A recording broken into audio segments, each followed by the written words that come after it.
Good day, Matthew. How are you doing today? Great. It's trying to be spring.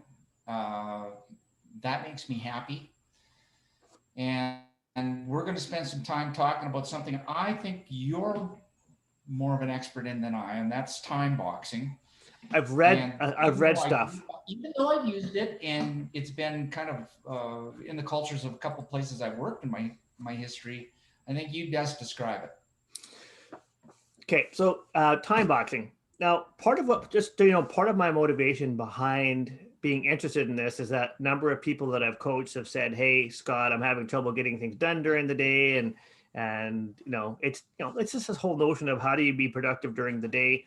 I read a book and I think I've referenced this a few times, "More Sales, Less Time" by Joe Conrath. And there's a lot of really interesting concepts around productivity and time management. And she talks about this concept of time boxing. And I know you and I have chatted about it. So I actually have a definition here. It says time boxing is a simple technique to manage time and become more productive. The idea is to allocate a certain amount of time to an activity in advance and then complete the activity within that time frame. So that's the general consensus of time boxing. And it's not rocket science. But what I like about this, and within the context of how my brain works and what I read in the book, it's the notion of, and here's Scott Donald's view of the world. It's this notion of our brains are like any other muscle in our body. So if you do any activity for a period of time, that muscle is going to get tired, right? So the brain is like that as well. So what I've read is 60 to 90 minutes is the ideal time to work on a task before we start getting tired and losing focus.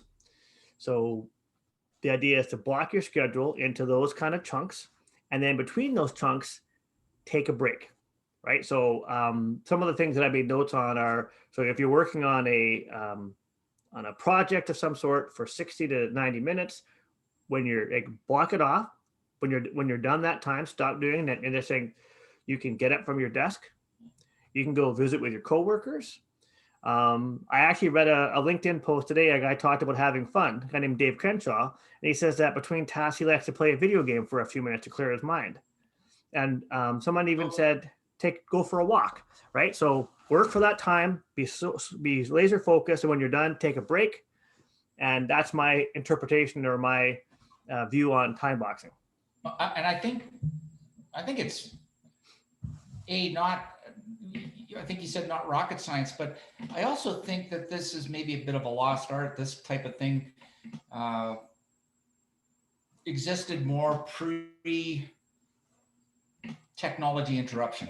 I mean, that's what I'm going to call it. Cell phones and computers make it very difficult for a lot of people to stay focused for an hour and a half. So, first of all, describe what isn't happening during this blocked off time.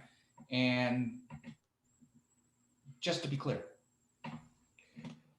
So if I understand your question, and that could be a whole other topic in and of itself, but I would say within this notion of time boxing, if I'm working on a task, and maybe I'm working on that task with you, and we say, okay, from 1 o'clock till 2:15, Scott and Matt are going to work on X.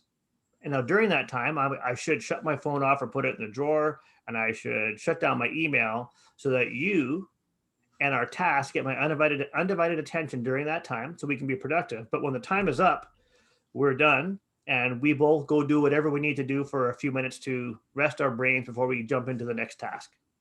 Is that what you're? Yeah, no, that's exactly what I wanted to hear. Now, when you talk about you and I having a discussion and putting the phone on, there was a time when that was just called etiquette. And it's Okay. not something we can really reference these days because people just look at their phone. They could be making movies and they're looking at their phone. But the idea of you or I being really specific on something and saying, no, for the next hour and a half, I'm working on doing my bookkeeping. Um, I'm committing to myself not to look at my emails, Yep. not to look at my LinkedIn, et cetera, et cetera. It's a pure effort, and that's pretty rare these days. And I suppose that's where the idea of time boxing is maybe coming back in popularity with this notion of stay focused on a task. So now we're kind of merging into the area of like multitasking and whatnot. But from a pure perspective of time boxing, if we're assuming that we're working on a task for a period of time uninterrupted, the main idea here is that give your brain a break. So I can go on a little bit of a tangent and say, there are lots of studies that say that, the brain works best in certain increments, right? So working on a task for, let's say it's 75 minutes, because everyone's going to have variation. And then you need to take a break. So this notion of a lot of people that we work with going from one meeting to the next meeting to the next meeting to the next meeting, they don't give their brain a chance to rest. They don't get a chance to prepare for that next meeting. And if you compound that by people working long days, what's happening is we have a bunch of people who are mentally, they're tired. There's another study that says that after 50 hours in a week, productivity starts to drop. And after 55 hours, it drops off of a cliff. So for anyone who's watching this, if you're thinking, how can I be more effective, more productive, and more focused? Well, time block your day and be regimented about working on a task for a certain period and giving yourself a break. And keep in mind that if you feel like working 60, 65, 70 hours is making you more productive, there's a whole bunch of science that says that it's not.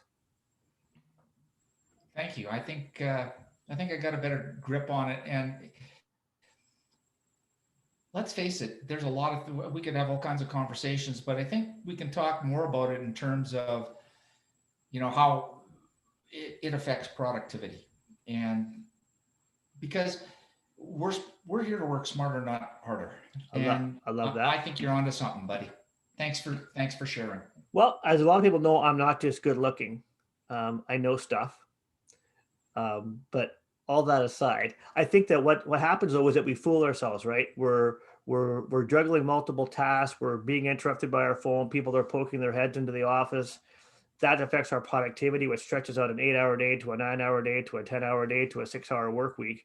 And there's lots of science and there's lots of people that are saying if you can gain back control over your time, and time boxing is one of them, and give yourself a break in between there, you won't be as tired and you'll be more productive. And that's just one. I don't want to argue with you. Well, there's no point because I've made up my mind.